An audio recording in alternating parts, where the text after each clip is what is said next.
नमस्कार दोस्तों, DD red के एक और रिएक्शन वीडियो में आप सभी का स्वागत है। मैं हूं आलोक। तो आज जो वीडियो लेकर आया हूं, वीडियो है हारिस सुल्तान का। बड़े दिनों बाद ये वीडियो लेकर आए हैं। हारिस भाई को मैंने कहा कि भाई क्या हो गया है, आजकल आप उर्दू चैनल पर जो हैं वो एक्टिव नहीं है। तो उन्होंने कहा कि नहीं नहीं, बिल्कुल एक्टिव हो जाऊंगा मैं। थोड़ा सा उनका मोटिवेशन कम हो रहा था, तो वो फिर से वापस आ गए हैं। और जो उन्होंने वीडियो बनाई है, मैंने सोचा कि इस पर रिएक्ट किया जाए, ये बात उनकी पहुंचानी ज़रूरी है। पाकिस्तानी सिख लड़कियां कॉलेज क्यों नहीं जाती? बड़ा इंपॉर्टेंट सवाल है। और देखिए इस पर हारिस भाई क्या पेश कर रहे हैं, देखते हैं। क्योंकि पाकिस्तान में सिखों की जो स्थिति है वो बहुत ख़राब है, और आज से नहीं है, वो 47 के बाद से ही है। और लगातार डर बना हुआ है। इसके बहुत सारे सबूत हैं मेरे पास, वो भी मैं दिखाऊंगा।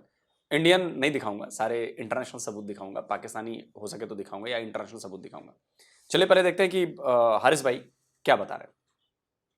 और जैसा कि आप लोग जानते हैं कि पाकिस्तान में माइनॉरिटीज़ के साथ क्या होता है, ये कोई ढकी-छुपी बात नहीं है। यहाँ पर सबसे ज़्यादा जो डीमोनाइज़ किया जाता है, डिह्यूमनाइज़ किया जाता है, वो अहमदियों को किया जाता है, जिन्होंने पाकिस्तान को बनाने में कलीदी किरदार अदा किया था। और बाद में उनके साथ क्या हो रहा है, तब काम तो शुरू में शुरू हो गया था, लेकिन 1970 से ऐसा काम शुरू हुआ कि अब उनको कत्ल करने की, उनको खून बहाने पे, इस पे लोग कहते हैं वेरी गुड, वेल डन। तो इस मज़हबी इंतहा पसंदी से आपका मुल्क किस तरफ चला गया, ये सबके सामने है। मेरे जैसे लोगों ने, हमने 5-6 साल पहले ये बात करना शुरू की थी, वरना अगर पहले होते तो पहले से ये बात कर रहे होते, लेकिन आखिरी 5-6 सालों में ये बात मज़ीद खाई की तरफ जाती हुई नज़र आ रही है। एक तरफ आपके पास तालिबान है, जो आपके साथ एक स्टेप दूर है जंग पे, एक स्टेप। और मैं इसमें ऐड ऑन करना चाहूँगा जो हारिस भाई ने बात की ना अहमदियों के बारे में। अब देखिए, अहमदियों को कैसे प्लान के तहत पाकिस्तान में बलि का बकरा बनाया गया, जिबा करने वाला बकरा बनाया गया। स्क्रीनशॉट लगा रहा हूं। जुल्फिकार अली भुट्टो ने अपने वोट बैंक की खातिर अपने पाकिस्तान के आईन में, कॉन्स्टिट्यूशन में बदलाव करके नियम बना दिया कि अहमदियों को मुसलमान नहीं माना जाएगा। आप जरा इस जो स्क्रीनशॉट लगाया, इसकी हेडलाइन देखिए कि जुल्फिकार अली भुट्टो ने अहमदियों को भेड़ियों के सामने खुले में फेंक दिया है। अब आप सोचिए कि किसी देश की सरकार जिसके पास पावर हो, वो पावर में आकर अपने संविधान में, अपने आईन में बदलाव कर दे और कहे कि जी आज से तुमको हम मुसलमान नहीं कहेंगे, तुम मुसलमान नहीं हो, तुम्हारी मस्जिदें जो हैं वो अवैध बताई जाएंगी और उनको तोड़ दिया जाएगा। और यही हो रहा है पाकिस्तान में, लगातार अहमदियों के तोड़ दिए जाते हैं। मुझे याद है पाकिस्तानी मीडिया की ही रिपोर्ट थी, मैं लगा देता हूँ कि कुर्बानी पर कुर्बानी की वजह से कुछ अहमदियों ने कुर्बानी दे दी, शायद बकरीद के मौके पर। उनको पकड़ लिया पुलिस ने, बोला कि तुम्हारी हिम्मत कैसे हुई कुर्बानी देने की? तुम तो मुसलमान हो ही नहीं, तुम तो अहमदिया हो ही नहीं। सॉरी, अहमदी का तुम मुसलमान हो ही नहीं, तुम तो अहमदिया हो। आप सोचिए किसी देश में, मान लीजिए किसी देश में, जैसे मान लीजिए ईरान है।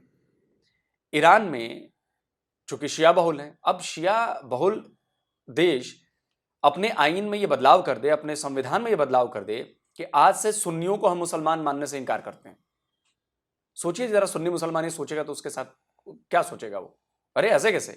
अहमदिया वही सोच रहे हैं पाकिस्तान के लिए। और वैसे अहमदियों के साथ जो हुआ ना, वो हमारे सनातन धर्म में कहते हैं कि जैसी करनी वैसी भरनी, जैसे कर्म करोगे फल मिलेंगे। तो अहमदियों ने पाकिस्तान को बनाने में अपना एड़ी चोटी का जोर लगा दिया। उसी पाकिस्तान ने कुछ ही साल के भीतर अहमदियों के साथ क्या किया, देख लीजिए। खैर चलिए आगे देखते हैं।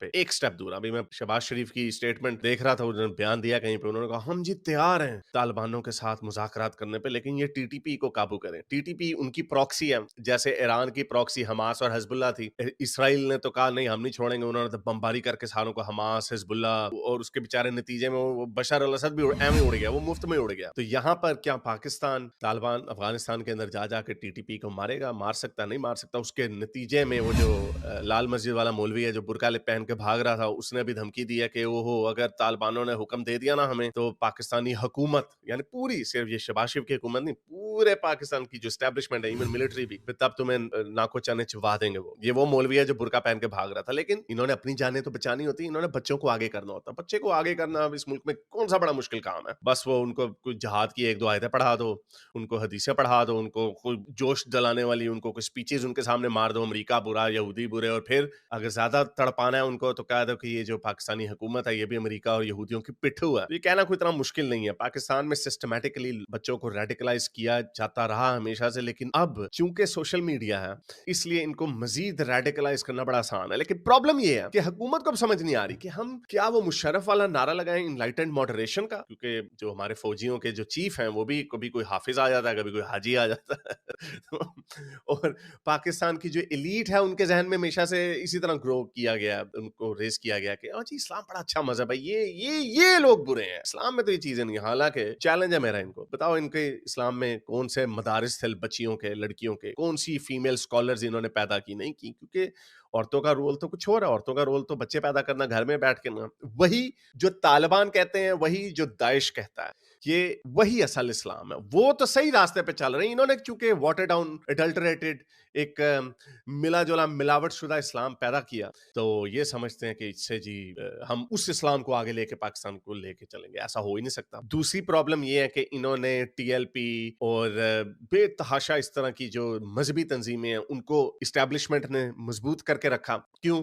ताकि इमरान खान और नवाज शरीफ या शहबाज शरीफ लोग या पीपल्स पार्टी ये जब कभी हाथ से निकलेंगे तो इनके ऊपर छोड़ देंगे, जैसे इन्होंने फैजाबाद में छोड़ा उनके ऊपर। जब उन्होंने ये कहा था, नवाज शरीफ की हुकूमत ने ये कहा था कि ये जो ओथ है जो पार्लियामेंटेरियन लेते हैं, इसको, ये वाला जो ओथ है कि मैं आखिरी नबी शबी, इसको निकाल दें बीच में से, तो इन्होंने फैजाबाद का धरना करवा दिया टीएलपी के जरिए, जिसमें वो फौजियों ने जाके उनको लिफाफे दिए थे, हजारों हजार पता नहीं नोटों से भरे हुए लिफाफे दिए कि वेल डन। तो जो ये फ्रैंकेनस्टाइन मॉन्स्टर बना रहे थे, जो ये सांप को दूध पिला रहे थे, तो वो जब मौका आएगा तो क्या वो देवबंद एक्सट्रीमिस्ट असल इस्लाम वाले तालिबानों के पास जाएंगे या आपकी मम्मी डैडी हरकतों में आएंगे? नहीं, ऐसा नहीं है, इस्लाम में औरतों के बड़े हकूक हैं, ये है वो है, यूनिवर्सिटियां, हमारे प्यारे नबी ने फरमाया कि बच्चियों को यूनिवर्सिटियों में भेजो ताकि वो वहां पे लड़कों के साथ बैठ के डिग्रियां करें और दिन को पढ़ें और रात को पार्टियां मनाएं। ये हमारे प्यारे नबी का कॉल है। बिल्कुल भी ऐसा कॉल नहीं है कोई एक कॉल बता दो जहां पे बच्चियों की तालीम के ऊपर जोर दिया गया हो, औरतों की नहीं, बच्चियों की भी तालीम के ऊपर जोर नहीं दिया गया। तो ये तो मम्मी डैडी इन्होंने अपना मजा बनाया हुआ, तो इसलिए ये चल ही नहीं सकता।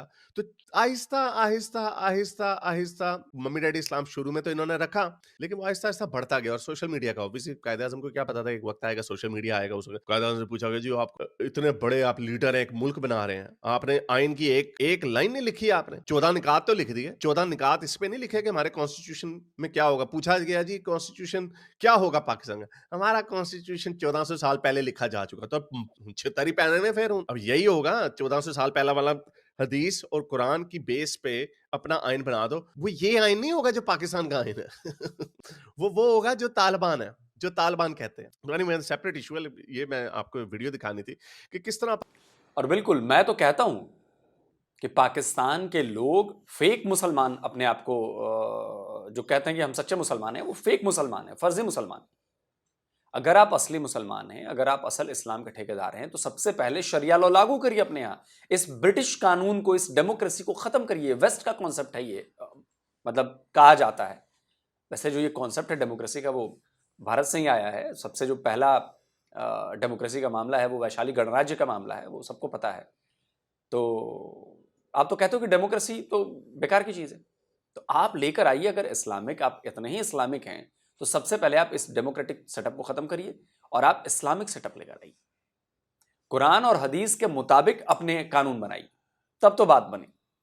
शरिया कानून लागू करिए। मैं सपोर्ट करता हूं पाकिस्तान को कि वो शरिया कानून लागू करे, नहीं कर पाएंगे, मन में लालच है, क्योंकि अगर कर दिया तो फिर आए दिन आप नपने लगेंगे अपने ही देश में, जीना मुहाल हो जाएगा आप लोगों को।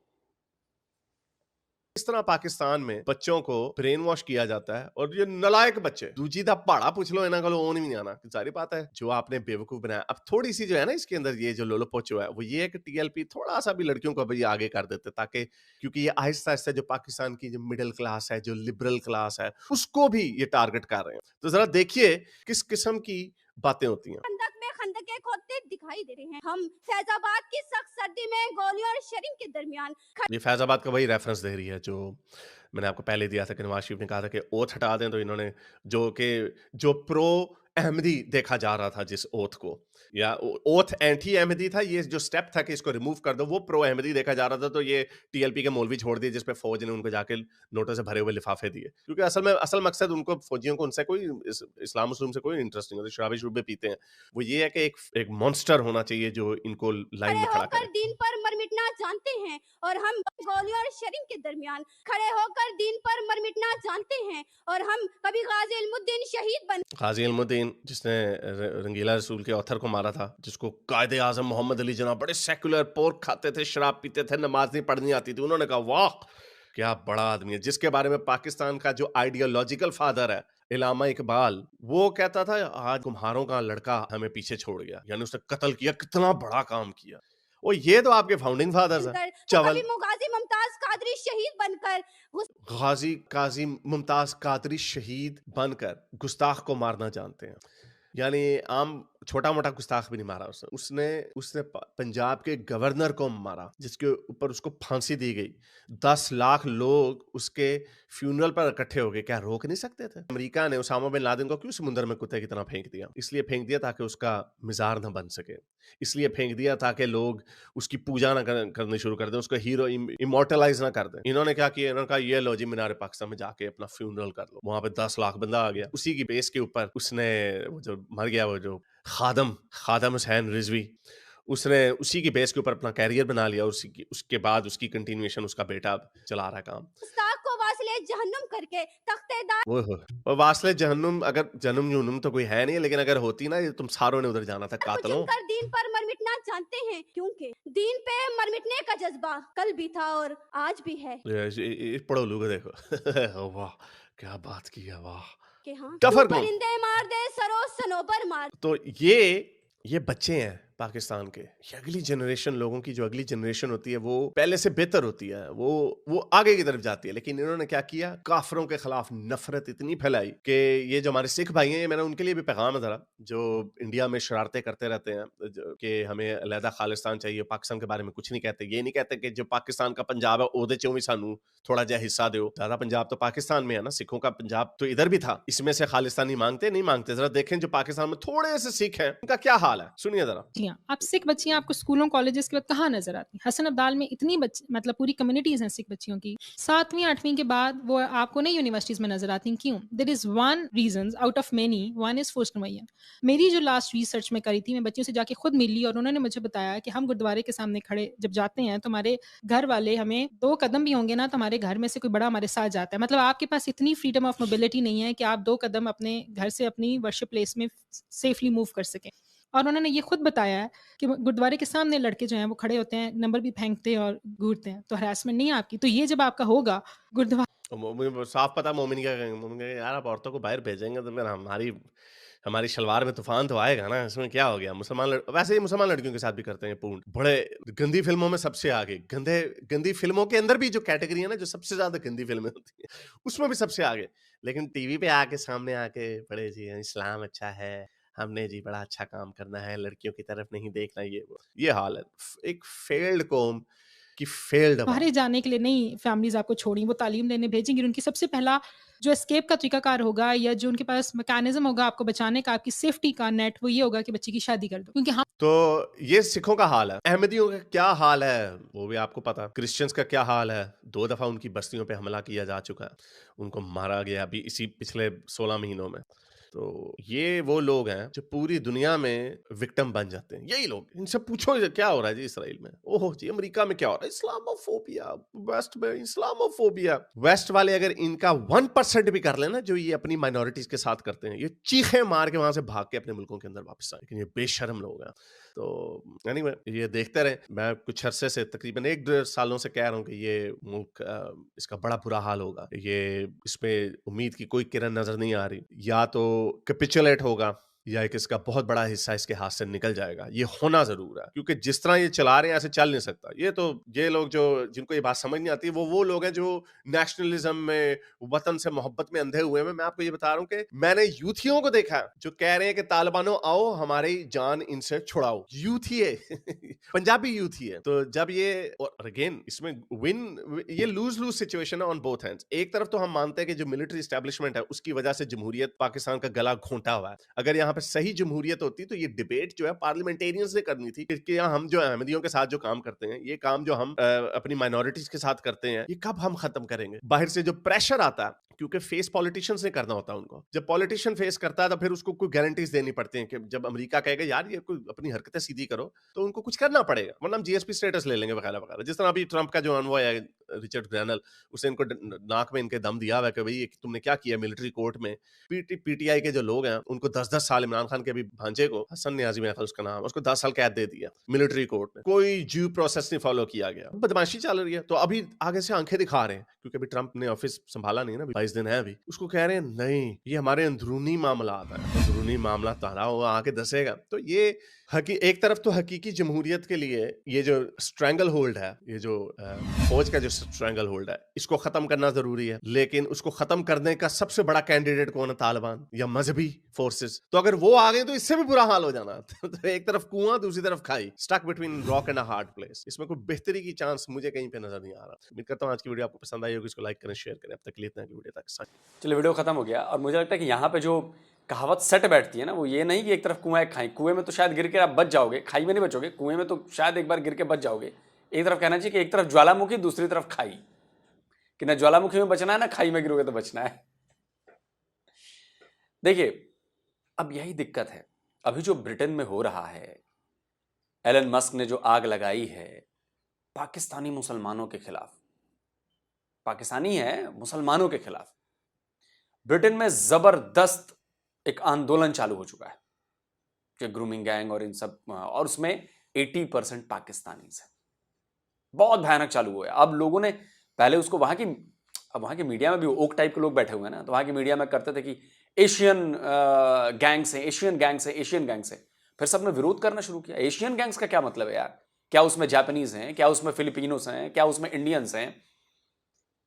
क्या उसमें एशिया के दूसरे देशों के लोग हैं? नहीं है। उसमें सबसे ज्यादा पाकिस्तानी हैं और उसके बाद बांग्लादेशी हैं। तो लोगों ने अब ये अभियान छेड़ दिया। अब वो पाकिस्तानी गैंग कह रहे हैं ब्रिटेन में, Pakistani grooming gangs, no Asian grooming gangs. क्या कोरियन है उसमें? नहीं है, पाकिस्तानीज हैं। 80% से ऊपर, मोर देन 80% पाकिस्तानीज हैं। और भयानक छुड़ा है। अब इसका असर देखिएगा, साल 2 साल में देखिए क्या असर होता है। बहुत बुरी हालत होने वाली है पाकिस्तानियों की, बहुत बुरी हालत। और हारिस भाई ने बात की सिखों की, तो बात तो सही है। अब जो खालिस्तान मांग रहा है कनाडा में बैठकर और अमेरिका में बैठकर और यूके में बैठकर, उनके लिए भैया कुछ अपने हक में पाकिस्तानियों से मांग लो। कुछ दिखाता हूं मैं सबूत, हिम्मत है तो पाकिस्तानियों को बोलो। ये देखिए, ये रेडियो फ्री यूरोप उसकी रिपोर्ट है। कब की रिपोर्ट है जी? 28 सितंबर 2023 की, पिछले साल 23 की रिपोर्ट है। और रिपोर्ट बनाई किसने है? Report by Abu Bakar Siddiqui and Maliha Amir Zada. मुसलमान लोग हैं, मुसलमानों ने रिपोर्ट किया है। क्या लिखते हैं? Fear and anxiety, Pakistan minority Sikh flee restive province in face of rising violence. तो इसका मतलब हुआ कि पाकिस्तान में जो माइनॉरिटी में सिख हैं उनके साथ वायलेंस हो रही है और इधर उधर भाग रहे हैं। देखिए अब इसमें क्या लिखता है? ये लिखता है कि 70% of around 30,000 Sikhs who lived in Khyber Pakhtunkhwa have left the province in the past decade. मतलब जो 30,000 सिख जो हैं वो खैबर पख्तूनख्वा में रहते थे, वो पिछले 1 दशक में उनमें से 70% जो है वो उन्होंने छोड़ दिया है प्रोविंस को। करीब 30 सिख पॉलिटिशियंस, एक्टिविस्ट, कारोबारी मारे जा चुके हैं सिंस 2013। ठीक है, इस साल भी मतलब 2023 में 3 मेंबर पाकिस्तानी सिख माइनॉरिटी के मारे गए हैं। जून में इस्लामिक स्टेट खुरासान ने रिस्पॉन्सिबिलिटी ली एक सिख बंदे को मारने की पेशावर में। मई में गनमैन ने मार दिया एक सिख को लाहौर में। एक महीने पहले आईएस खुरासान ने फिर एक मारा एक सिख बंदे को पेशावर में। समझ रहे हैं? अबे देखते चलिए ये डेटा। रॉयटर्स की रिपोर्ट है भाई, रॉयटर्स। मैं इसलिए कह रहा हूं, इंटरनेशनल लेकर आया हूं। किसने लिखा है जी? 3 अक्टूबर 2014 की रिपोर्ट है, आज से 11 साल पहले की। भाई सैयद रजा हसन, ये भी मुसलमान ने लिखा है। क्या लिखा है जी? In historic homeland Pakistan Sikhs live under constant threat. अब गुरु नानक जी का घर है वहां पर, तो वहां पे कह रहे हैं कि पाकिस्तान के जो सिख हैं वो लगातार बने रहने वाले खतरे के बीच रह रहे हैं, लगातार बने रहने वाले खतरे के बीच।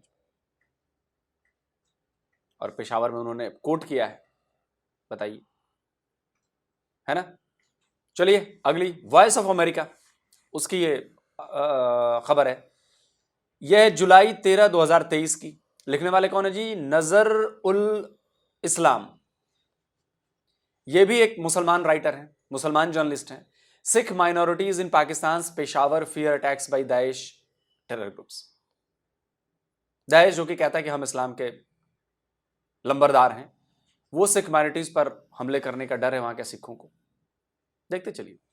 इसके अलावा 2023 में अमेरिका ने जो इंटरनेशनल रिलीजियस फ्रीडम की रिपोर्ट निकाली, 2023 की जो रिपोर्ट है ये दिखा रहा हूं मैं। इस रिपोर्ट में भी जिक्र है कि religious minorities continue to protest what they stated was the government's weak response. According to CSJ, there were 103 cases of forced marriages and conversion of Christians, Hindu and Sikh women and girls during this year.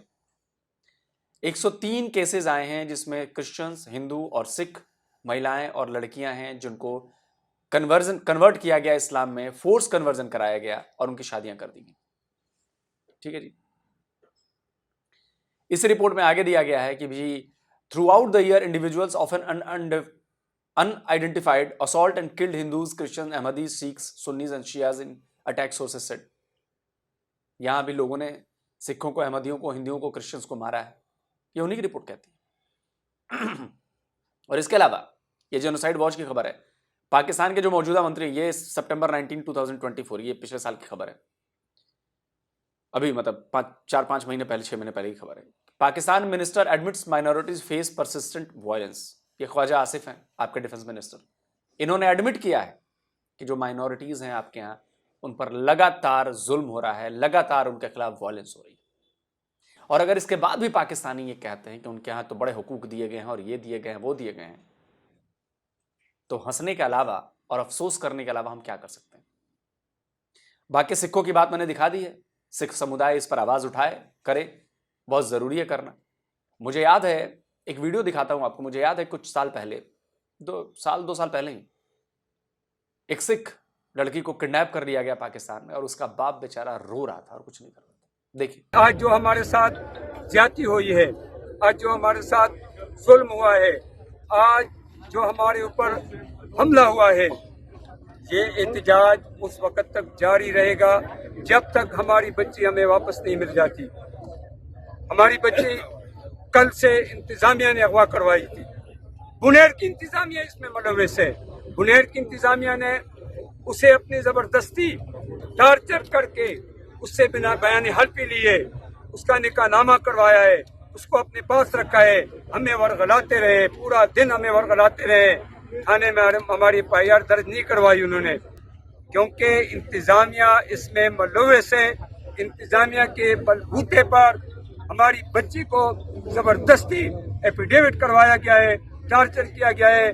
मैं पूरी दुनिया की Sikh community को appeal करता हूँ कि निकल जाएं, अपने अपने शहरों में, अपने अपने मुल्क में, अपने अपने इलाकों में एहतजाज करें। और जो यहाँ पहुँच सकते हैं डगर, वो आए, यहाँ हमारे साथ इस एहतजाज में शरीक हो। हम उस वक्त तक एहतजाज में रहेंगे जब तक हमारी बच्ची हमें वापस नहीं करवाई जाती। हम ये टार्चर मंजूर नहीं करेंगे, हम इंतजामिया का ये जुल्म जबर मंजूर नहीं करेंगे, पुलिस की दहशतगर्दी मंजूर नहीं करेंगे।